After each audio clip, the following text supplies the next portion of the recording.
Hey guys, welcome back to another video. In this video, I'm going to talk to you guys a little bit about the commutation relations.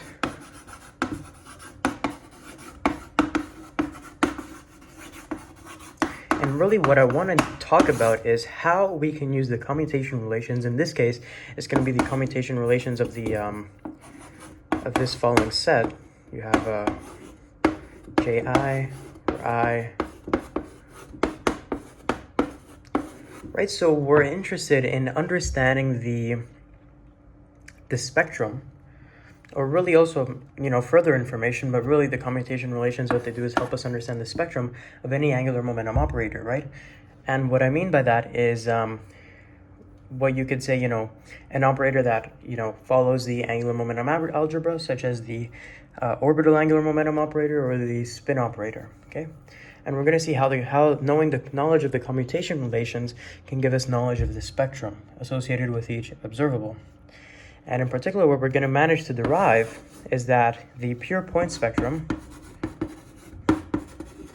so notice this is not the whole spectrum, because we might have a continuous spectrum and we might have a point embedded in the continuum. That rarely ever happens, but most of the time what we have is just pure point spectrum and sometimes continuous spectrum. But as we'll see in later videos, we'll actually see that, we only do have a pure point spectrum in this case, okay?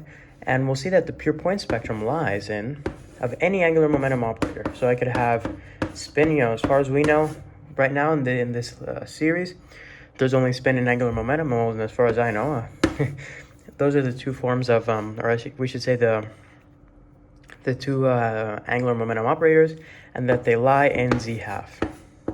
So what that means is that the eigenvalues take the form of, 0, minus 1/2, plus 1/2, minus 3/2, plus 3/2. And actually now, thinking about it, I think I made a mistake in a video.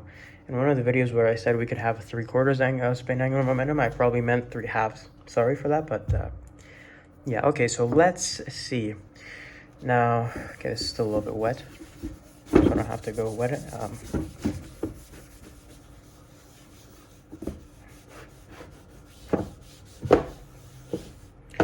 All right. So now what are some good things that we're going to want to bring into play? Well, we're going to want to bring into play, this is kind of a general strategy when we're working with commutation relations, want to bring into play so-called Casimir operators.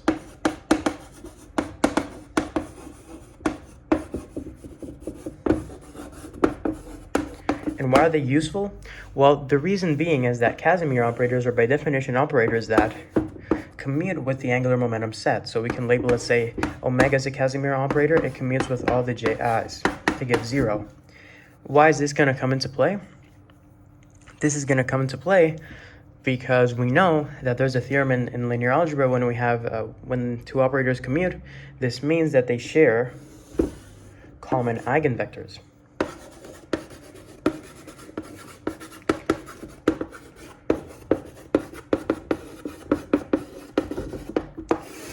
And why is this going to be useful? Well, it's because we have more equations. And, for example, if I were to be able to identify more Casimir operators, I would want to, because that's going to give us more information. It's kind of like how, when you have solving a differential equation, knowing information about the boundary conditions is what's going to get you to the solution. Or, when you're solving some simultaneous system of equations, right? Maybe sometimes you don't have enough equations. Maybe you have more unknowns than equations to figure things out. So that's, the basic idea why we're interested in finding common eigenvectors. And as we'll see, let me see, I'm not sure if this guy's wet enough. Okay, let me wet it a bit more.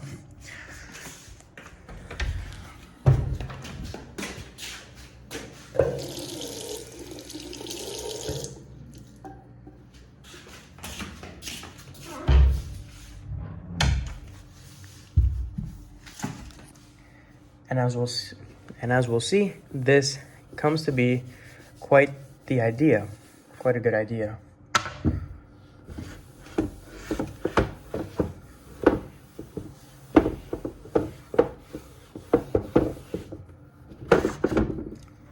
Okay, so now there's also another thing that we're going to want to introduce. Well, actually, first let me tell you what exactly is the Casimir operator that's going to come into play in this case. the Casimir operator is going to be labeled J squared. This is often the notation they have, although we shouldn't really think of it necessarily as a vector. It's an operator, and it's defined to be, now I don't know who what was the thought process behind figuring out this Casimir operator, but it doesn't seem too out of the ordinary. But this is a Casimir operator, and it's J1 composed with J1 plus J2 composed with J2 plus J3 composed with J3. Okay.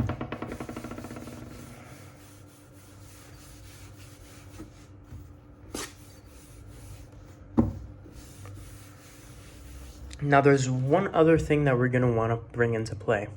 Now, what we're going to want to bring into play are the so-called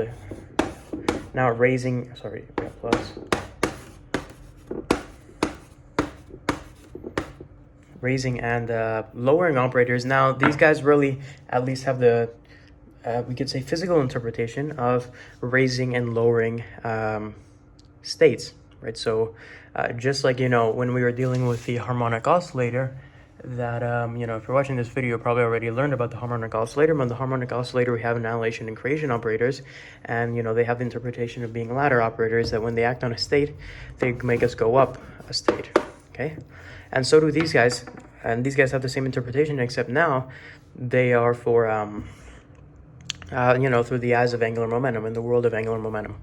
And I believe the definition was, so actually, before I define these guys, I'm going to have to give you guys a little bit of, more, how could you say, a bigger picture, more context. That's what it is.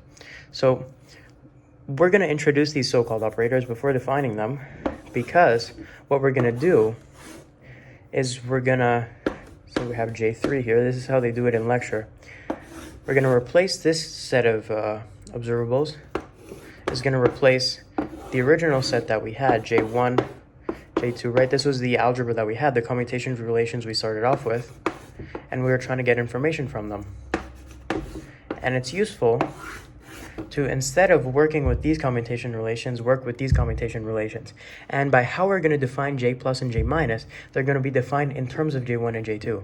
So what this means is that I've defined J plus and J minus because it's going to make life easier to deal with, but they give us the same information as J1, J2, J3, and although they're not self-adjoint operators, because they're defined again they're actually defined as a linear sum of, as a superposition of linear combination of J1 and J2. Now, why am I choosing J3?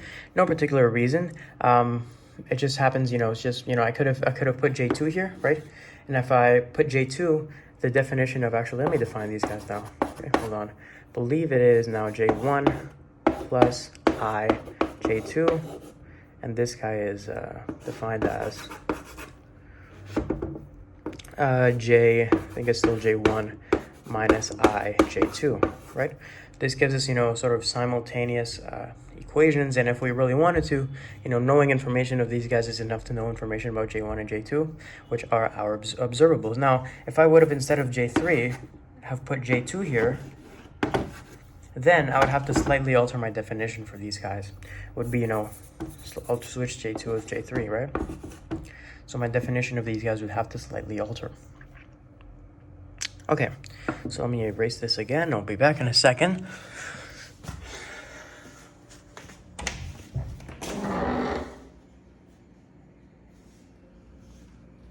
Gee, I think it's wet now.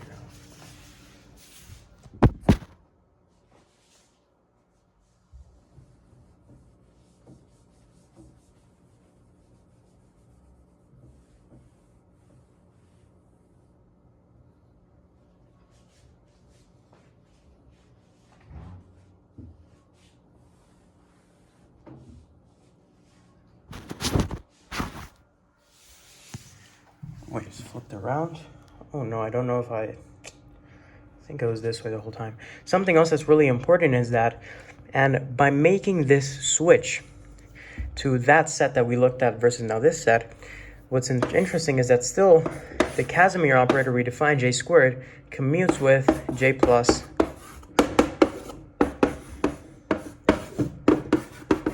and J minus. Right, so under those terms, that means with J plus J minus and whatnot now being incorporated into our set, we can still find common eigenvectors. right? So let me erase this once more.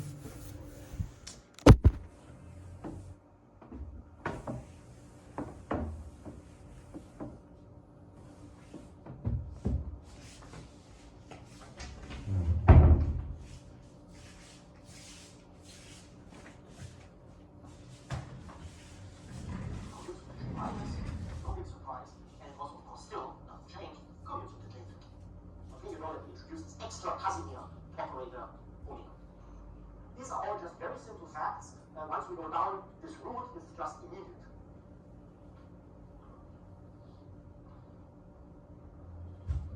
The second key observation,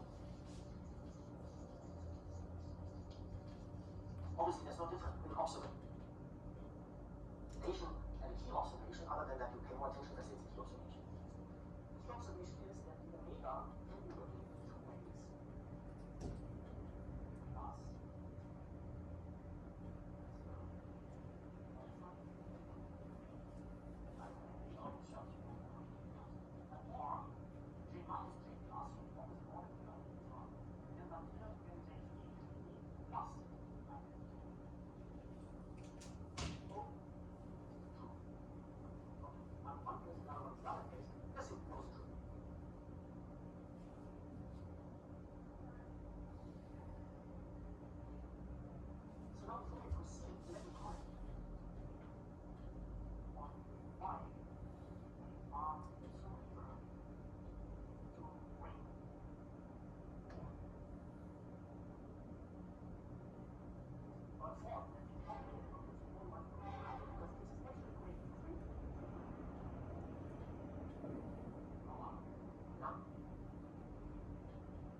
Produce this labeling system, and at times I would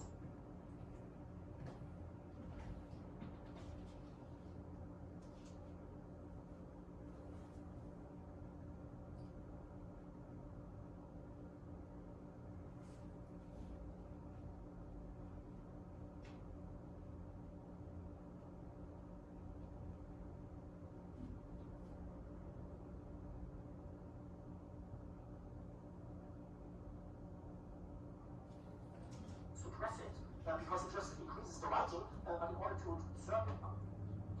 So we have this idea of finding common eigenvectors, and now it's again, again a string of observations. We put them all together and get parameters. So, thus we get. Let's take the lambda, that's an eigenvalue, and let's apply this to the side. So I write it once here. Yeah, right. Yeah. So we get psi lambda comma 2, and I insert the first way to write root. I write this plus minus plus k3 minus the identity. All that, all the right square bracket, so it's not complicated, just put another bracket, applied to psi lambda comma 2. And equally below, the second version, so they are fully equivalent. There's two ways to write it, but it's important to plus. And on the right hand side, you also keep j minus psi lambda 2. And then close the number product. And of course, you need to also deal with that bit, but that bit is a plus. Now, this you can really let it act.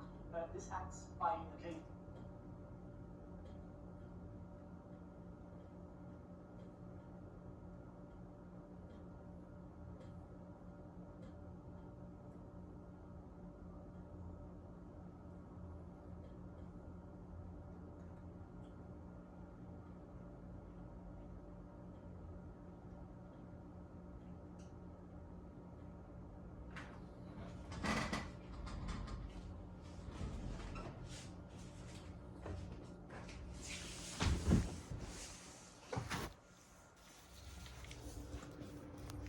Okay, welcome back, guys.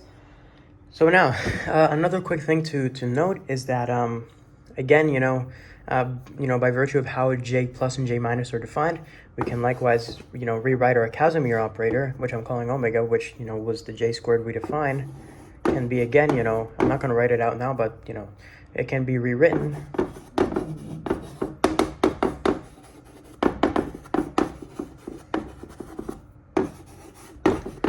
plus and j minus, right? So now what we're interested now in pulling off is the following.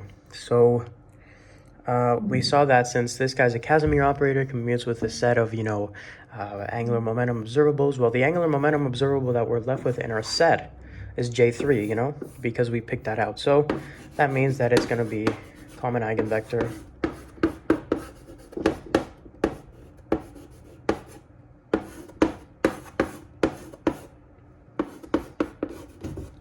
So this is the equations that we're going to have.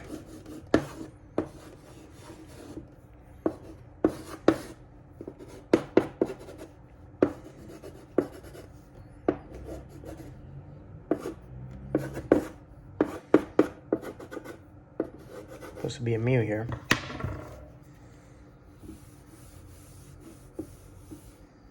Okay. All right. Now what's the next idea? Well, let's think for a second. Now we have this common eigenvector thing going on here.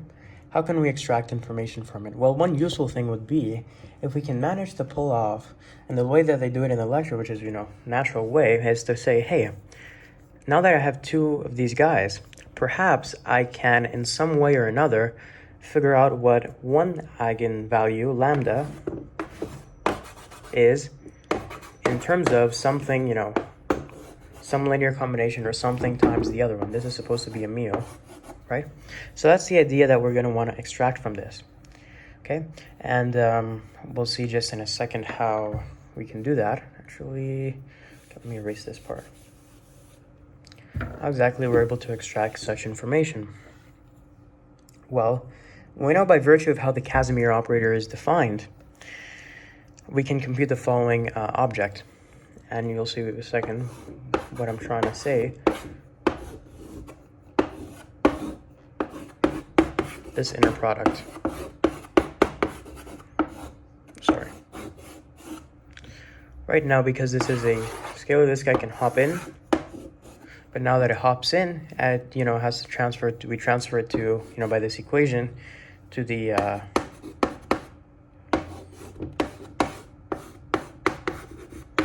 now we have, okay, so that's the equation we have now. I'll erase the title, no need for that now. Let me actually rewrite it here, what we have.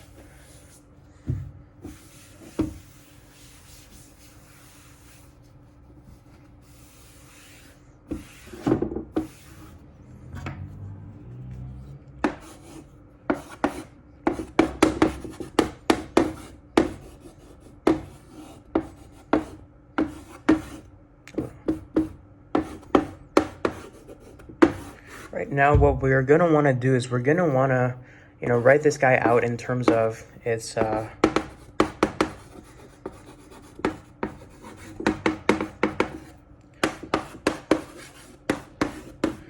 J minus, and we're going to want to, and J3, right? Right, because this omega now is written in terms of J plus, J minus, and J3. And then we're going to want to see, how these guys act on psi lambda mu. And then from that, we'll see in a moment that we can extract information out of that. So hold on for a second.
Okay guys, welcome back. Now this is very messy, but so I rewrote, because it's actually going to come into our understanding. I rewrote this Casimir operator in terms of the j plus j minus j3.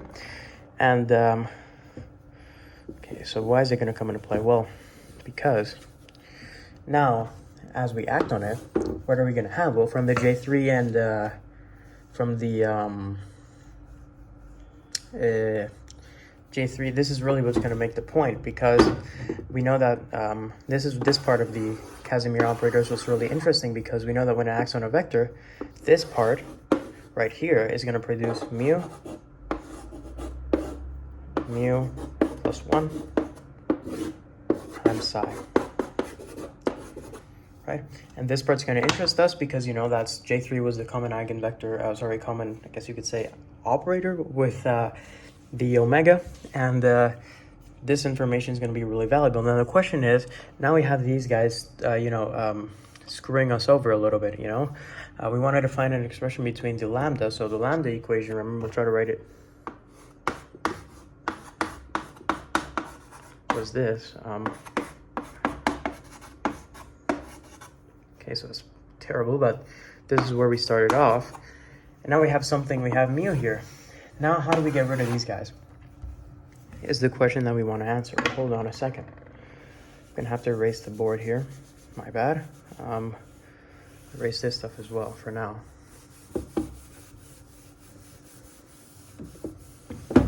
How do we get that?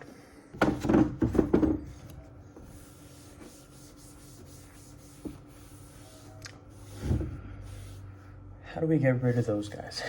Well, we do the following.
So the trick that we do is, right, so since, we're inside an inner product, we're going to want to use that to our advantage. So because these guys are separated, what we're left with is, we could say,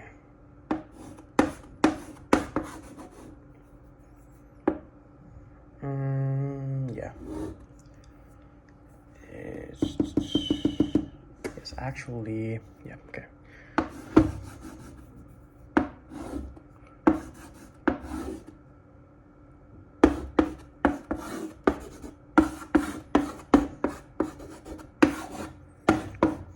In this case,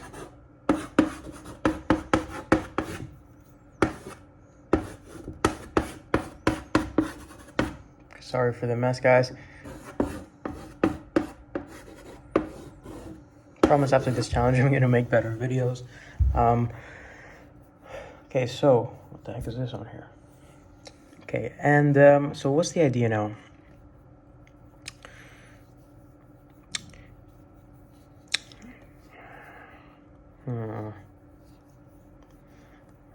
Okay, so one thing I do want to bring your attention to is that I actually missed was the Casimir operator can be written like this, or it can be written by changing this last bit to, instead of j3 times j3 plus the identity, to j3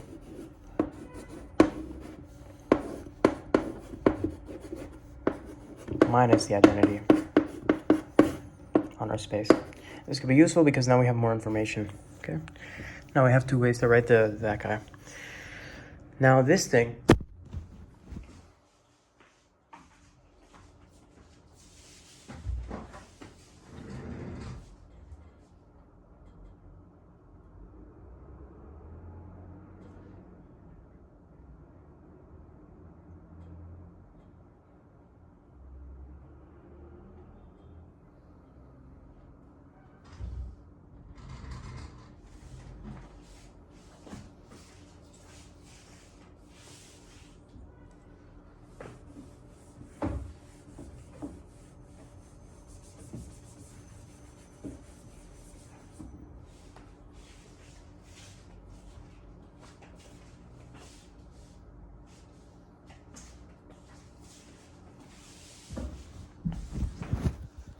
Okay, so now that we had that into play, what do? Well, we had the j plus. Quickly rewrite this. Hopefully it can be written a little smaller. And the mu. And then we had j plus, j minus, right? So we had this thing. Or we had, I believe this was that. Yeah.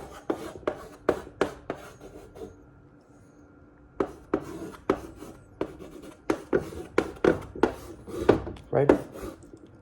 Plus now, on this top side, oh no, minus 1. Right, because the j3 acted on it. I'll just put psi from now. I'm not going to write the lambdas, but you get what I'm saying. So this is supposed to be a minus, plus 1. Okay, and the key idea is, hey, we can rewrite these guys. These two guys, the first guy can be rewritten as j minus, sorry, psi j plus, no. And the second guy can be rewritten as, right, so this is j minus, this minus. Damn it.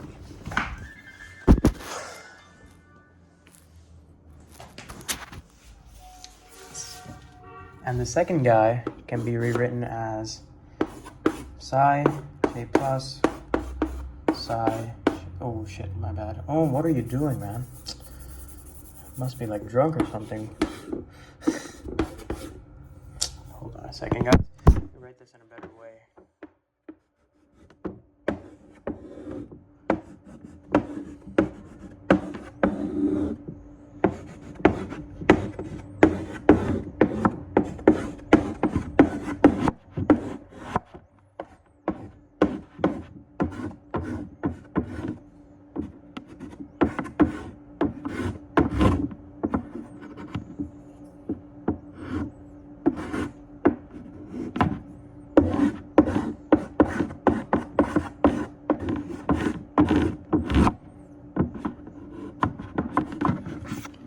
So what we see is that we get the square of the norm of each of the guys. I guess this last part. Oh my god, this terrible.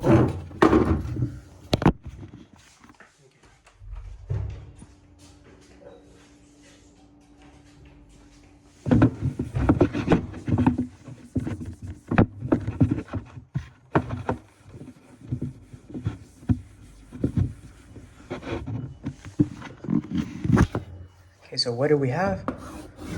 We had the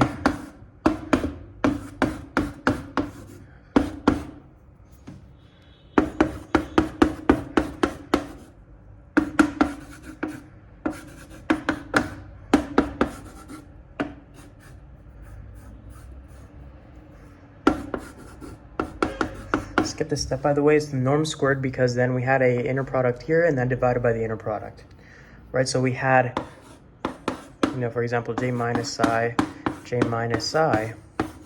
right? And if I divide that by the inner, if I have this and then divide it by the inner product of psi with psi, this is the same as,